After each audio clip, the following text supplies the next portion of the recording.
Welcome to Spiritual Geography. I'm Joni Miller.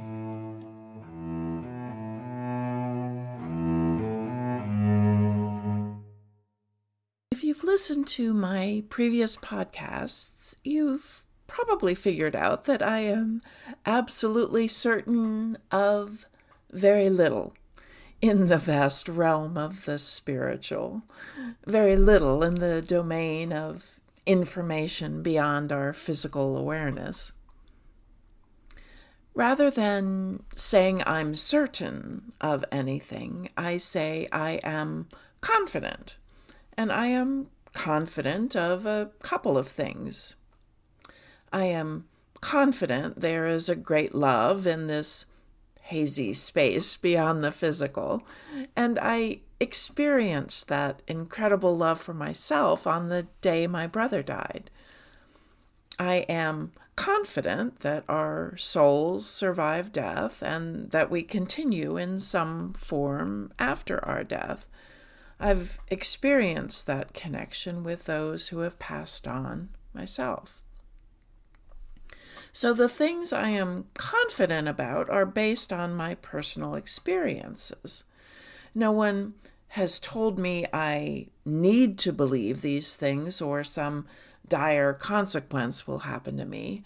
I believe both because I've experienced for myself and because these beliefs are life-giving to me. This is my faith. Now, I understand the word faith can have some bad connotations for people, and I need to use that word specifically today because I have some quotes that use the word, and I want to make sure that we're all on the same page about what that means. So by faith, I mean my personal spiritual belief system. Faith is belief in something for which there is no proof. And I have no proof for my beliefs. I have my experiences and my interpretation of my experiences, but no proof that would withstand a randomized control scientific study.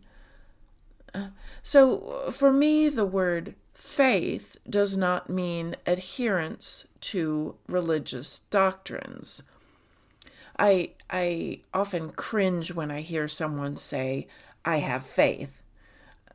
I have to take a moment to figure out whether they mean I don't have proof, but I believe. Because sometimes what they really mean is I have absolute certainty what I believe is true. And often the latter connotation of the word faith comes with some sort of measuring stick. The person is saying they don't have any doubt about what they believe. And maybe they're also implying that those who do have doubts are somehow less devoted, less pure, or less worthy. I really dislike that kind of thinking. Why is spiritual doubt so maligned? Doubt is a magnificent part of my spirituality. Doubt keeps me questioning what I believe and keeps me curious about new perspectives. Doubt helps me grow in understanding and helps me expand my spirituality, expand my faith. That is my personal spiritual belief system. I definitely doubted my own experiences when my brother died and doubted my own interpretation that I was and continue to communicate with those not on this physical plane. My doubts helped me hone my discernment. What is coming from my own mind and what may be coming from somewhere and someone else. Doubts made me stronger in what I believe, stronger in faith, believing something for which I have no proof. Theologian Paul Tillich said, "Doubt is not the opposite of faith. It is one element of faith. I love that quote. So many people have doubts and try to push them away or push them down as if the mere existence of doubt negates their spiritual beliefs or their spiritual experience. In a book of Mother Teresa's letters, published after her death, we learned that Mother Teresa sometimes felt as if she didn't even believe in God. And this doubt tormented her, but I think she would have been less tormented if doubt was normalized, doubt as an integral part of faith, as Paul Tillich said. A few years ago, a prominent Christian evangelical preacher said in an interview I was watching that he never had doubts about his faith. I immediately turned off the interview and started yelling at the screen, "Why would you say that?"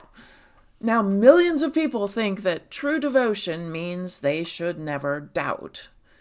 I probably went on screaming for a few minutes, and there may have been some pacing and pillow throwing involved. Writer and speaker Anne Lamott wrote, "The opposite of faith is not doubt, but certainty." Now, I have seen the benefit of spiritual certainty in people's lives. It often provides structure and rules for living. And within that structure, the person is free to grow and learn. Certainty can be steadying, providing stability in an unstable world. But with time, new experiences, new comprehension, that certainty can begin to crumble a little bit.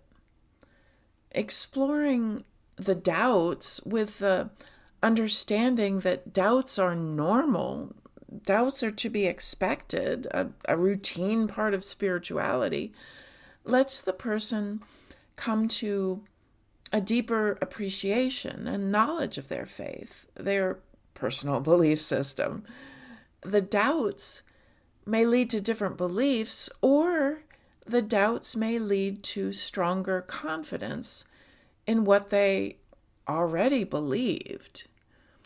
If you push down doubt, you're pushing down an opportunity to get clarity as to what you actually believe. As I often say about any emotion, ignoring doubt is like ignoring a young child who wants your attention. It's not going to go away. Doubt may come back screaming at you louder and louder, like a toddler melting down in a grocery store. Ignore at your own peril. I'm not saying that having doubts is easy. It's unsettling. You are now in this big sea of uncertainty, and that doesn't feel good.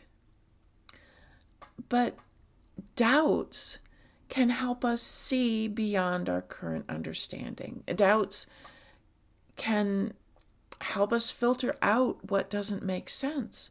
And at the end of that period of doubting, when you've been able to go through and really question yourself, question what you believe, you come out stronger on the other side, regardless of how your beliefs may or may not have changed. Everyone's spirituality contains elements that are not provable. Wondering whether what you believe is true is a perfectly understandable human reaction. Find the elements of your faith, your personal spiritual belief system, of which you are confident, and use those as anchors to keep you steady as the winds of life will sometimes gently rock you and sometimes pound against your hull.